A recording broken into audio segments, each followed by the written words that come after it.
Salve, salve! Tirem as crianças da internet, porque está começando mais um vídeo do canal Crimes e Mistérios.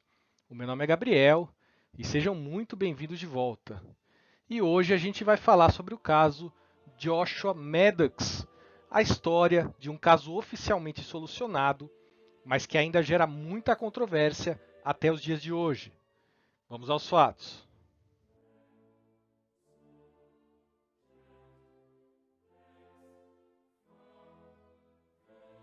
Joshua Vernon Maddox, mais conhecido como Josh, nasceu no dia 9 de março de 1990, na cidade de Colorado Springs, no estado norte-americano do Colorado. Josh era filho de Michael Albert Maddox e de Roberta Lee Schmer Maddox. Ele tinha 3 irmãos, Zachary, Ruth e Kate. Durante a infância de Josh, Michael e Roberta se separaram e Josh foi morar com seu pai e seus irmãos. Por essa época, eles acabaram se mudando para a cidade de Woodland Park, a cerca de 30 quilômetros de Colorado Springs. Woodland Park era uma cidade pequena, com menos de 10 mil habitantes na época, encravada no meio de uma grande área de preservação ambiental, conhecida como Floresta Nacional de Pike. Josh era conhecido por ter uma atitude rebelde e independente, ainda que fosse muito bom aluno e quase nunca faltasse às aulas. Ele era apaixonado por música e gastava a maior parte de seu tempo livre escrevendo letras musicais e tocando violão. Em 1º de junho de 2006, quando tinha 16 anos e estava a uma semana de sua formatura no ensino médio, Josh viveu uma grande tragédia. Seu irmão mais velho, Zachary, então com 18 anos, cometeu suicídio após alguns anos de luta contra uma severa depressão. Mike, o pai, disse, abre aspas, enterrei meu filho mais velho e foi muito difícil para Josh. Quando seu irmão morreu, isso o levou ao limite. Foi um grande choque para a família e um grande choque para Josh. Ele tinha em alta conta seu irmão mais velho. Fecha aspas. 2 anos mais tarde, em 2008, Josh parecia estar superando o luto pela perda de Zachary e começava a voltar a ter uma vida social intensa e agitada. Ele tinha um extenso grupo de amigos na cidade com os quais gostava de sair, embora também costumasse, ocasionalmente, sair para caminhar sozinho nas trilhas da Floresta Nacional de Pike. Em 8 de maio de 2008, Josh saiu de casa, dizendo à sua irmã Kate que estava saindo para um de seus costumeiros passeios na mata. Kate, já acostumada a esse hábito do irmão, pouco se preocupou. Entretanto, quando ele não voltou mais tarde naquela noite, a família ficou preocupada. No dia seguinte, 9 de maio, Mike, o pai, ligou para amigos de Josh, supondo que o filho estaria hospedado com algum conhecido. Ninguém, no entanto, tinha visto Josh naquele intervalo. Mike fez então outras ligações para pessoas mais distantes, sem sucesso. No dia 10, ele começou uma busca própria pelo filho nos arredores da cidade e na Floresta Nacional de Pike. Somente no dia 13 de maio, incríveis 5 dias depois do desaparecimento, Mike ligou para a polícia para reportar o ocorrido. Refazendo os passos de Mike, a polícia, acompanhada por amigos e familiares, vasculhou a vizinhança e a área do parque próxima onde Josh poderia ter decidido ir passear. O raio de busca foi aumentando gradativamente conforme os dias passavam e Josh não era encontrado. Porém, depois de semanas de busca, nenhum sinal do rapaz foi encontrado e as esperanças se desvaneceram. A irmã de Josh, Kate, esperava que ele simplesmente tivesse deixado a cidade para se aventurar na vida de músico ou começar uma vida diferente. Kate escreveu sobre o desaparecimento de seu irmão. Abre aspas. Desde que Josh tinha 18 anos, é razoável supor que ele pode ter decidido deixar a cidade para começar uma vida nova. Como uma de suas 2 irmãs mais velhas, sempre optei por acreditar que esse era o caso. Eu esperava que Josh voltasse para a casa do meu pai a qualquer momento com uma esposa e filhos pequenos para que eles pudessem conhecer seus avós e 2 tias. Josh sempre foi conhecido por seu talento musical e literário, Então talvez o encontrássemos tocando música com uma banda em turnê, ou o surpreendêssemos escrevendo romances de sucesso com um pseudônimo para que pudesse manter seu estilo de vida preferido de solidão na floresta. Fecha aspas. Anos se passaram sem notícias de Josh. Sem motivos para suspeitar de qualquer crime, a polícia classificou o caso como de pessoa desaparecida, mas as pistas esfriaram. Cada vez mais desesperançada, a família continuou com suas próprias buscas, embora, ao longo dos anos, elas não tenham levado a lugar algum.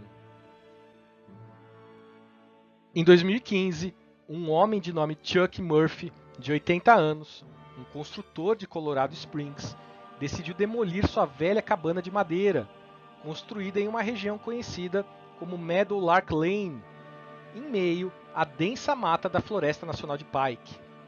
Chuck tinha comprado a cabana originalmente na década de 1950, quando a região abrangia um famoso complexo de restaurantes, adegas e casas de jogos de azar. Entretanto, após as autoridades proibirem esse tipo de atividade na região, os turistas minguaram e as benfeitorias, incluída aí a cabana de Chuck, foram abandonadas. A cabana não era usada, havia uma década e estava visivelmente degradada. Em agosto de 2015, Chuck tomou finalmente a decisão de demolir a cabana e contratou uma equipe especializada nesse tipo de serviço. Enquanto os trabalhadores, usando uma escavadeira, desmontavam a chaminé e chegavam ao interior do local, uma cena terrível, que nenhum deles haveria de esquecer, se fez visível. Entalado dentro da chaminé, o cadáver de um jovem em posição fetal, de ponta cabeça, apareceu. Chuck imediatamente chamou a polícia, que se dirigiu ao local com o legista do condado. Mais tarde, com a ajuda de registros dentários, esse legista identificou o corpo como sendo de Joshua Maddox. A família Maddox ficou chocada com a notícia da descoberta do corpo de Josh. Sua irmã Kate afirmou, abre aspas, a situação não faz nenhum sentido. Nós realmente esperávamos que ele estivesse em qualquer outro lugar do mundo e ele era realmente muito próximo da família. A única coisa que podemos imaginar é que ele era um garoto de 18 anos verificando uma cabana, que já estava abandonada há algum tempo, e um acidente horrível aconteceu. Fecha aspas. A cabana ficava a apenas 2 quarteirões da casa da família Maddox, mas as buscas por Josh haviam negligenciado o local. Não havia nenhum sinal de vida e não havia razão para verificar uma chaminé ali. Chuck, o próprio dono da cabana, raramente a visitava. No entanto, nas ocasiões em que ele ia checar o local entre 2008, quando Josh desapareceu, e 2015, quando foi encontrado, ele não havia notado nada de incomum na propriedade, nem mesmo o forte odor que um cadáver deveria exalar. Como a cabana ficava no centro de um grande terreno, cercado por pinheiros altos, a cerca de 50 metros da estrada, a polícia sugeriu que, sem casas adjacentes, se Josh tivesse gritado por ajuda, ninguém seria capaz de ouvi-lo de qualquer maneira. O legista procedeu à autópsia e não encontrou nenhuma evidência de qualquer droga nos restos mortais de Josh. Ele disse, abre aspas, o tecido duro não mostrou sinais de trauma, não havia ossos quebrados, nem marcas de faca, não havia buracos de bala. Até agora, não há respostas para várias coisas. É tudo muito confuso. Não foi uma morte instantânea. Como ele morreu, é apenas uma questão de especulação, mas sabemos que ele não morreu de fome, porque isso leva muitas semanas. Então você pensa na desidratação, que pode levar apenas alguns dias.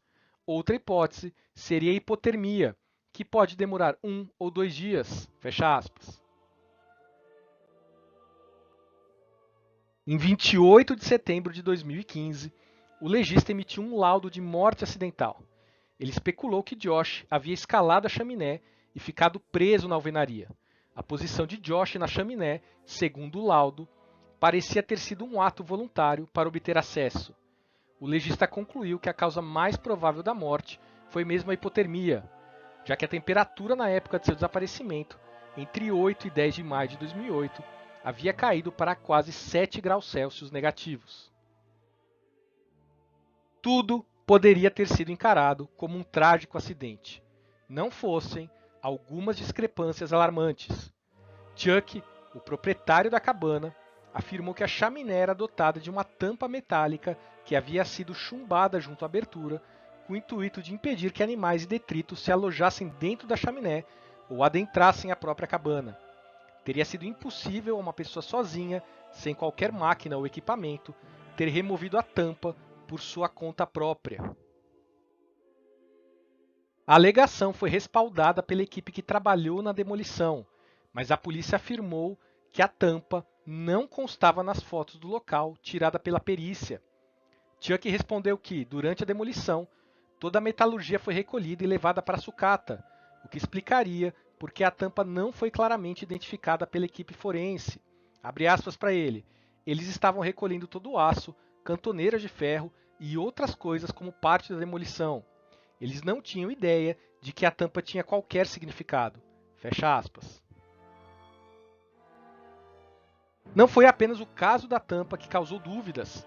Uma grande estante de madeira de parede tinha sido arrancada da cozinha e levada para bloquear a chaminé do lado de dentro da cabana. Quem tinha feito isso e por quê? O corpo de Josh também foi encontrado em posição fetal, com as pernas acima da cabeça. Para ficar nessa posição, ele teria que ter entrado de ponta cabeça na chaminé. Essa era uma posição bastante incomum e o legista havia comentado com os detetives que pensava que seriam necessárias 2 pessoas para posicioná-lo dessa maneira. Outro detalhe bizarro foi o fato de que Josh estava praticamente nu, vestindo apenas uma camisa térmica fina quando seu corpo foi encontrado. Todo o resto de sua roupa, incluindo calça, cueca, meias e sapatos, foi encontrada dentro da cabana, dobradas ao lado da lareira. O legista disse sobre essa evidência, abre aspas, essa realmente sobrecarregou nossos cérebros. Encontramos suas roupas do lado de fora da fornalha. Ele estava só com uma camiseta térmica. Não sabemos por que ele tirou a roupa, tirou os sapatos e as meias, e porque saiu, subiu no telhado e desceu pela chaminé. Não era um pensamento linear. Fecha aspas. O relatório revisado da autópsia, no entanto, manteve a causa da morte como acidental, excluindo a possibilidade de assassinato ou de causas indeterminadas.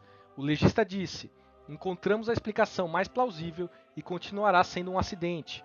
Ele desceu pela chaminé e essa é a nossa conclusão.